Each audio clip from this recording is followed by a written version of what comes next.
And we are on chapter 41 of Pride and Prejudice. The first week of their return was soon gone. The second began. It was the last of the regiment's stay in Meryton, and all the young ladies in the neighbourhood were drooping apiece. The dejection was almost universal. The elder Miss Bennets alone were still able to eat, drink, and sleep, and pursue the usual course of their employments.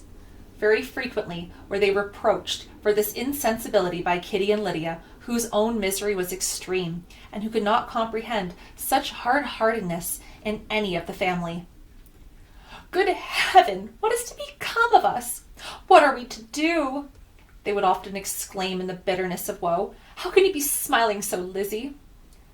Their affectionate mother shared all their grief. She remembered what she had herself endured on a similar occasion 25 years ago. "I am sure," said she, "I cried for 2 days together when Colonel Miller's regiment went away. I thought I should have broke my heart." "I am sure I shall break mine," said Lydia. "If one could but go to Brighton," observed Mrs. Bennet. "Oh, yes, if one could but go to Brighton, but Papa is so disagreeable." "A little sea-bathing would set me up forever." "And my Aunt Phillips is sure it would do me a great deal of good," added Kitty. Such were the kind of lamentations resounding perpetually throughout Longbourn House. Elizabeth tried to be diverted by them, but all sense of pleasure was lost in shame. She felt anew the justice of Mr. Darcy's objections, and never had she before been so much disposed to pardon his interference in the views of his friend. But the gloom of Lydia's prospect was shortly cleared away, for she received an invitation from Mrs. Forrester, the wife of the colonel of the regiment, to accompany her to Brighton. This invaluable friend was a very young woman, and very lately married.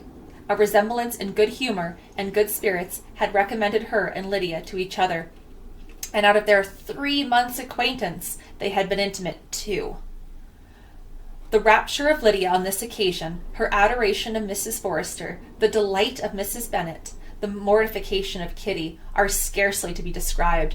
Wholly inattentive to her sister's feeling, Lydia flew about the house in restless ecstasy, calling for everyone's congratulations, and laughing and talking with more violence than ever, whilst the luckless Kitty continued in the parlour, repining at her fate in terms as unreasonable as her accent was peevish. "I cannot see why Mrs. Forrester should not ask me as well as Lydia," said she. "Though I am not her particular friend, I have just as much right to be asked as she has, and more too, for I am 2 years older." In vain did Elizabeth attempt to make her reasonable, and Jane to make her resigned. As for Elizabeth herself, this invitation was so far from exciting in her the same feelings as in her mother and Lydia, that she considered it as the death warrant of all possibility of common sense for the latter, and detestable as such a step might make her were it known. She could not help secretly advising her father not to let her go.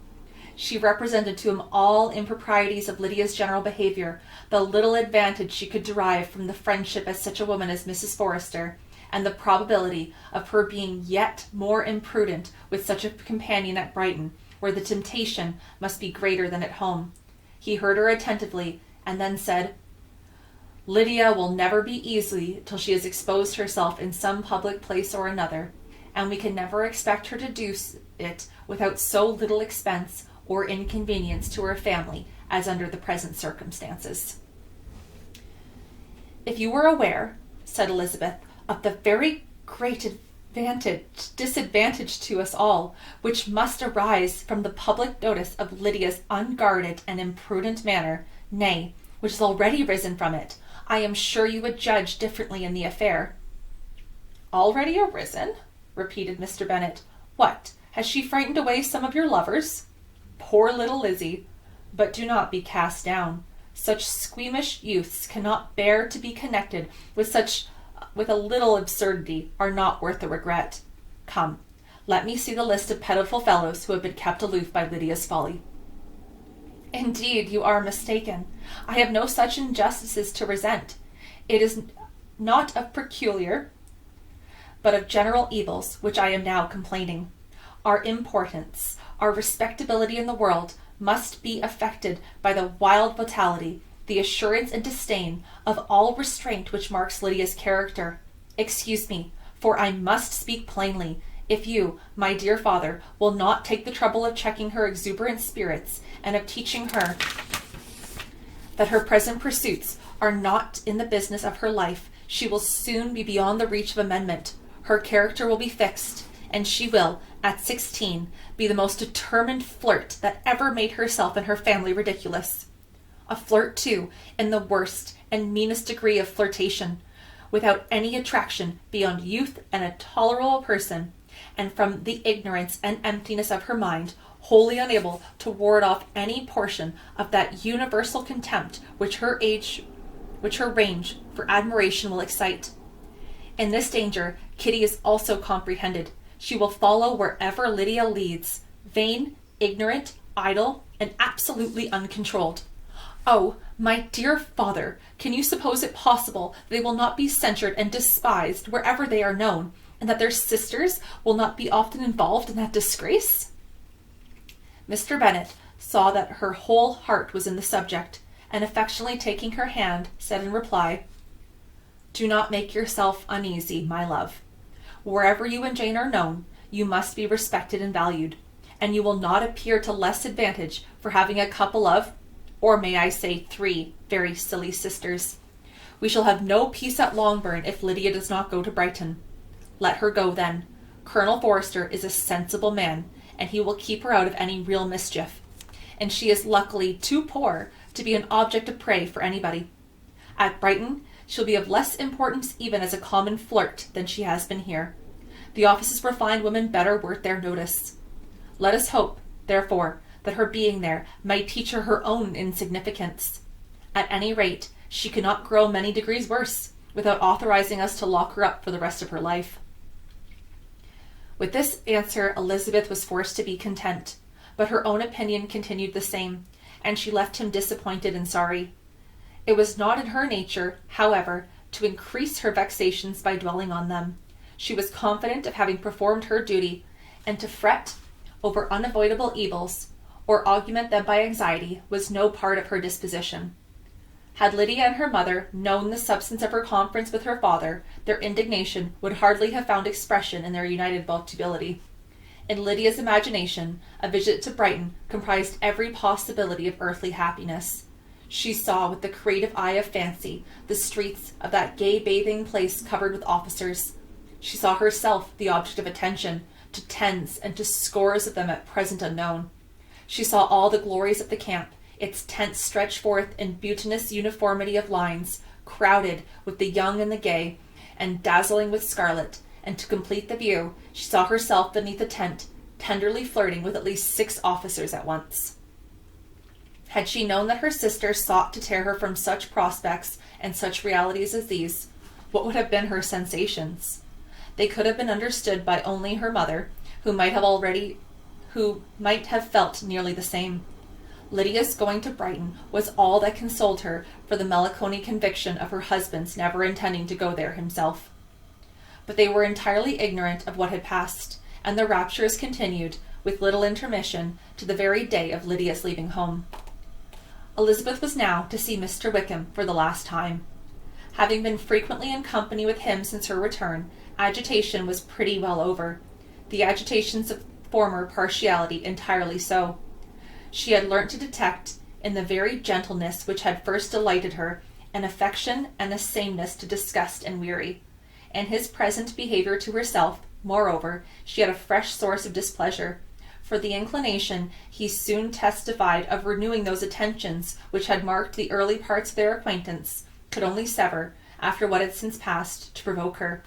She lost all concern for him in finding herself thus selected as the object of such idle and frivolous gallantry, and while she steadily repressed it, could not but feel the reproof contained in his believing that, however long, and for whatever cause, his attentions had been withdrawn, her vanity would be gratified, and her preference secured at any time by their renewal. On the very last day of the regiment's remaining in Meryton, he dined, with the others of the officers, at Longbourn, and so little was Elizabeth disposed to depart from him in good humour, that on his making some inquiry as to the manner in which her time had passed in Hunsford, she mentioned Colonel Fitzwilliam's and Mr. Darcy's having both spent 3 weeks at Rosings, and asked him if he were acquainted with the former. He looked surprised, displeased, alarmed, with a moment's recollection and a returning smile, replied that he had formerly seen him often, and, after observing that he was a very gentleman-like man, asked her how she had liked him. Her answer was warmly in his favour. With an air of indifference, he soon afterward added, "How long did you say that he was at Rosings?" "Nearly 3 weeks." "And you saw him frequently?" "Yes, almost every day." "His manners are very different from his cousin's." "Yes, very different, but I think Mr. Darcy improves on acquaintance." "Indeed!" cried Wickham, with a look which did not escape her. "And pray, may I ask?" But checking himself, he added in a graver tone, "Is it in address that he improves? Has he designed to add aught of civility to his ordinary style? For I dare not hope," he continued in a lower and more serious tone, "that he has improved in essentials." "Oh, no," said Elizabeth. "In essentials, I believe, he is very much what he ever was." While she spoke, Wickham looked as if scarcely knowing whether to rejoice over her words or to distrust their meaning. There was a something in her contusions which made him listen with an apprehensive and anxious attention, while she added, "When I said that he improved on acquaintance, I did not mean that either his mind or manners were in a state of improvement, but that from knowing him better, his disposition was better understood." Wickham's alarm now appeared in a heightened complexion and agitated look.